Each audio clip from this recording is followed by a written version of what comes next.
ताज्या बातम्यांसाठी महान करेला सबस्क्राइब करा आणि बेल आयकॉनला क्लिक करा। हेरवाड येथील अंगणवाडीच्या मुलांनी लुटला परिसर भेटीचा आनंद।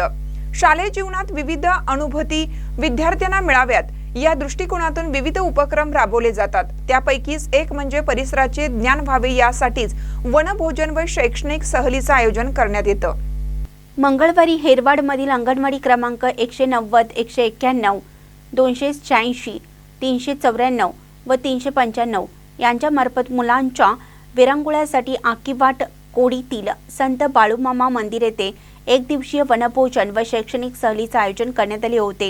या उपक्रमात गप्पा गोष्टी गाणी नकला सामूहिक भोजन घेण्यात आले। अंगणवाडी सेविका अक्काताई आकीवाटे, जयश्री शेडपाळे, सुजाता गुरव, सारिका कुन्नुरे, अनिता कांबळे व मदतनीस वर्षा कुन्नुरे, उज्ज्वला कांबळे, मनीषा बंडकर, माया कांबळे, गायत्री देबाचे यांनी या उपक्रमाचे नियोजन केलं। महानकरी न्यूजसाठी महेश पवार, हेरवाड।